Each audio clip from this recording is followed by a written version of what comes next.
Assalamualaikum warahmatullahi wabarakatuh. Perkenalkan, nama saya Hikmatul Lailati Aska. Saya dari kelompok 3. Di sini saya akan mempresentasikan PPT yang berjudul Posisi Islam sebagai Ilmu Pengetahuan. Mata kuliah Metodologi Studi Islam. A. Karakteristik dan klasifikasi ilmu pengetahuan. Pengertian ilmu pengetahuan. Ilmu pengetahuan merupakan kata yang berasal dari bahasa Arab alima ya'limu, yang berarti tahu atau mengetahui. Dalam bahasa Inggris, ilmu biasa disebut juga dengan science, sedangkan pengetahuan disebut juga dengan knowledge. Karakteristik ilmu pengetahuan secara umum. Yang pertama, sistematis. Yang kedua, konsisten. Yang ketiga, eksplisit. Yang keempat, ilmiah. Dan yang kelima, bukan satu melainkan banyak atau plural.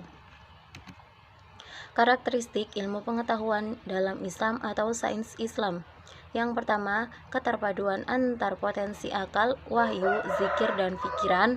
Yang kedua, mendatangkan manfaat dan kemaslahatan bagi umat manusia. Yang ketiga, selalu terikat dengan nilai dan norma dengan merujuk pada Al-Quran dan Sunnah. Klasifikasi ilmu pengetahuan menurut Al-Farabi, Al-Ghazali, dan Kutubuddin Al-Syirazi. Klasifikasi ilmu menurut Al-Farabi. Yang pertama, ilmu bahasa. Yang kedua, logika. Yang ketiga, ilmu matematis. Yang keempat, ilmu politik, ilmu fikih, dan ilmu kalam. Klasifikasi ilmu menurut Al-Ghazali. Yang pertama, ilmu-ilmu teoretis dan praktis.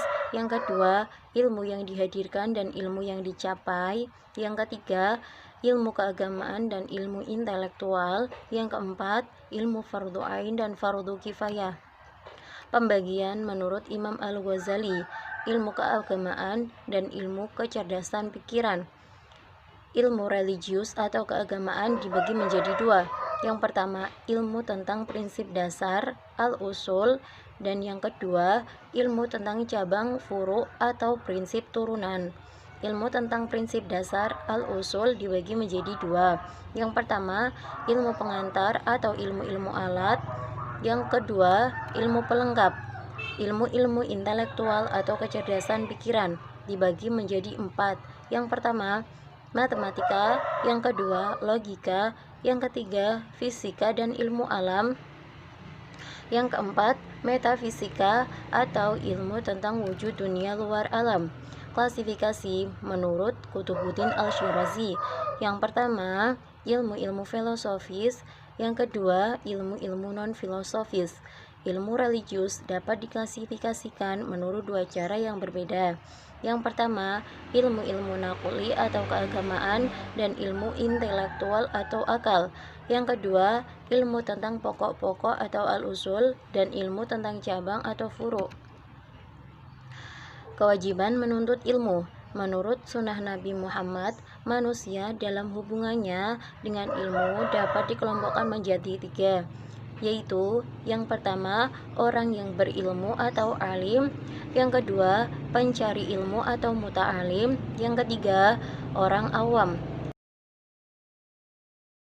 Islam mengenai kewajiban dalam menuntut ilmu pengetahuan. Yang pertama, Islam merupakan agama yang mempunyai perhatian besar kepada ilmu pengetahuan. Islam selalu menekan umatnya untuk terus-menerus menuntut ilmu. Yang kedua, sesungguhnya Islam adalah agama yang menghargai ilmu pengetahuan. Terdapat dalam surah Al-Mujadilah ayat 11. Allah juga menyatakan bahwa hanya dengan ilmu orang bisa memahami perumpamaan yang diberikan Allah untuk manusia. Terdapat dalam surah Al-Ankabut ayat 43. Peran umat Islam terhadap ilmu pengetahuan. Mengintegrasikan Islam dan ilmu pengetahuan dalam proses pembentukan manusia yang berakhlak mulia dan berilmu pengetahuan. Tujuan pengembangan ilmu pengetahuan secara umum. Yang pertama, untuk kemakmuran dunia. Yang kedua, untuk kemajuan peradaban manusia. Yang ketiga, untuk memberikan kemudahan dalam beramal soleh.